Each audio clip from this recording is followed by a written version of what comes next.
So this is the Beats Pill. Now I really appreciate the great build quality of this speaker. I love that you can use its USB-C port to charge your own devices, and it has a long battery life.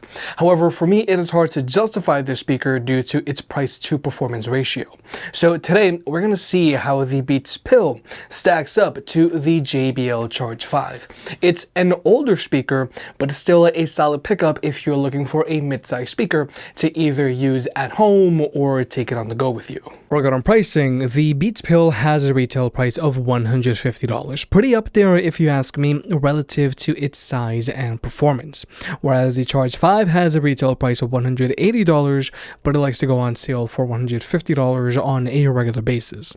Nonetheless, if you want to pick either of these two speakers up, they'll be linked down below, or you can always press on the YouTube shopping button. And if you want to further support the channel, pick up a Big Head approved hat, linked down below. We've got trucker hats and snapbacks. By buying a hat, you help the unbiased and unsponsored videos coming, and it also helps us cover more products and produce more versus videos. Thank you to everyone who's already bought a hat, and look out for more designs coming soon. And also, please remember to hit that like button, and let's get subscribed.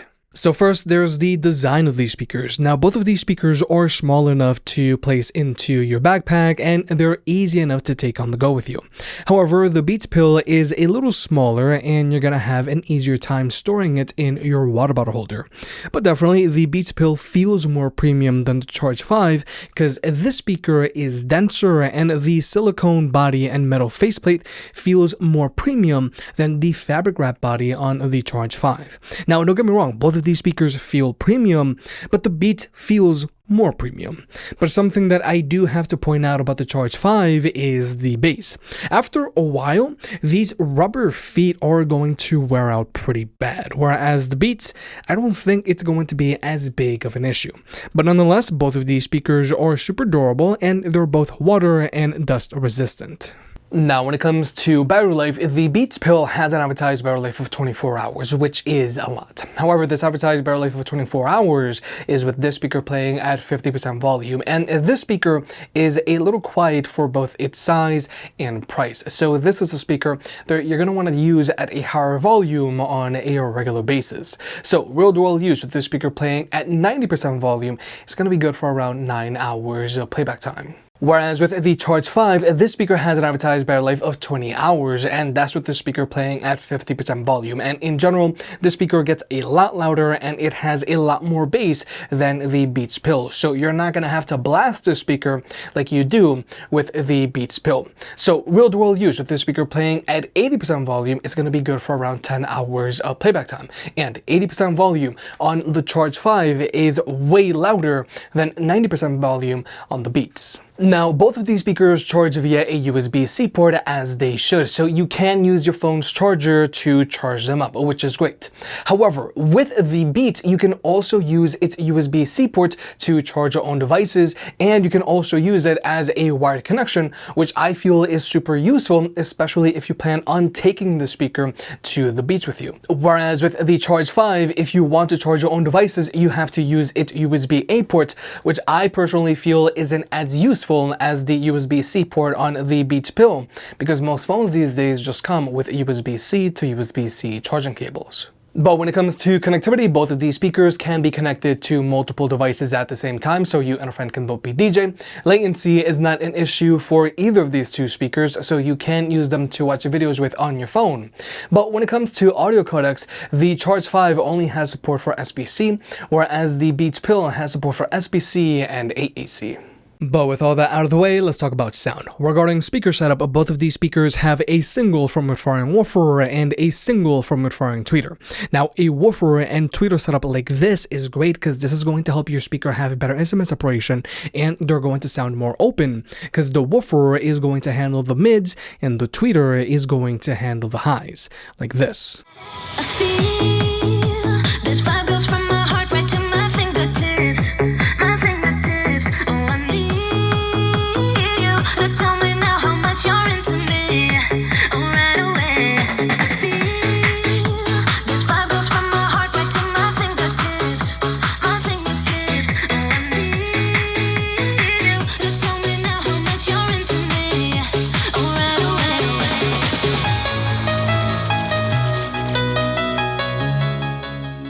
So like we have just seen, the woofer handles the mids and the tweeter handles the highs. But something that is sorely missing on the Beats are passive radiators, and as a result, the speaker sounds very bright and the bass is lacking on the speaker. And unlike the Charge 5, you can't directly adjust its EQ to your liking. But now we're gonna go ahead and jump into the sound test. Both of these speakers are playing with their stock EQs, but the Beats is playing at 92% volume, whereas the Charge 5 is playing at 62% volume.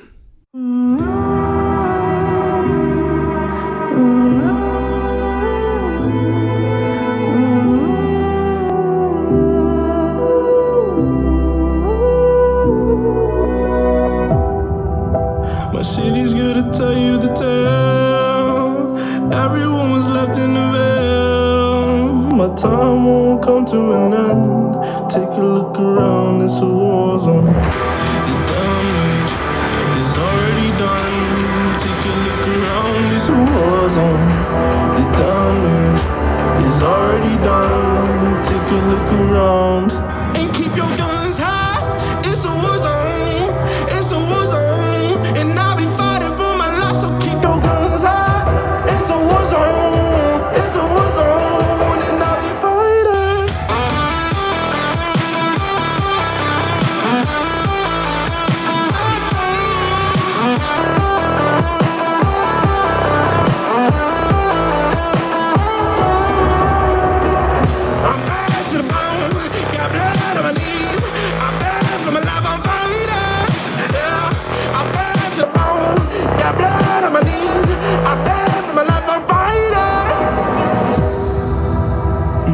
Came running down. No, you won't hear a sound. The screaming bottled within.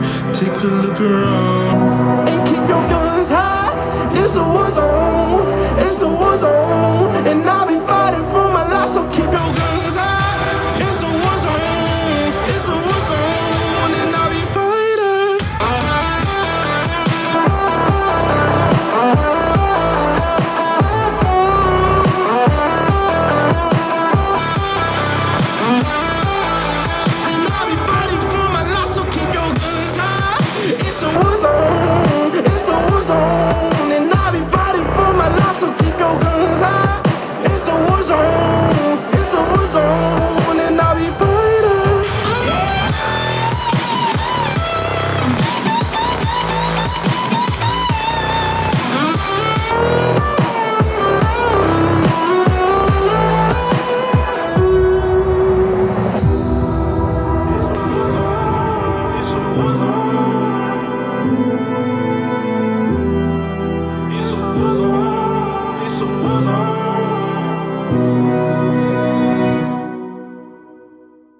So the reason why the volume on the Charge 5 is so off compared to the Beats Pill is because the Charge 5 just gets a lot louder than the Beats Pill, and it also has a lot more bass.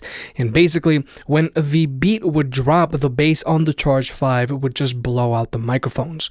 Whereas that wasn't an issue for the Beats Pill, even at its higher volume, because the speaker just doesn't have all that much bass. Now, Beats claims that the woofer on the speaker should be enough to handle the bass, but the lie detector determined that was a lie. Now, don't get me wrong, I think the Beats Pill sounds a little more open than the Charge 5 here, but it also leans towards a brighter sound signature, whereas the Charge 5 sounds more balanced, and more importantly, the bass hits a lot harder so you can actually feel your music. And when it comes to max volume performance, it's not even close. The Charge 5 simply gets a lot louder than the Beats Pill. I personally feel the Beats Pill just doesn't get as loud as you expect for its size and price.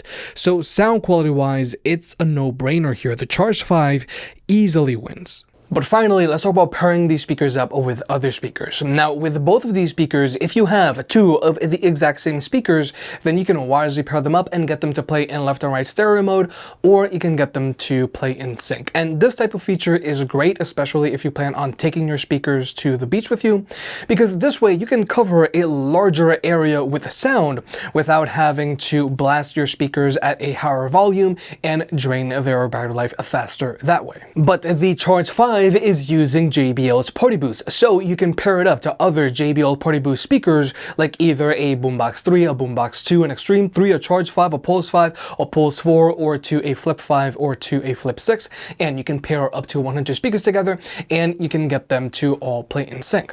But also, you can connect your JBL Charge 5 to JBL's newer speakers that are using Auracast, like either an Extreme 4 or a Clip 5 or a Go 4, because Auracast is backwards compatible with Party Boost. It's just if you want to connect an Auracast speaker to a Party Boost speaker, you have to do that through JBL's app.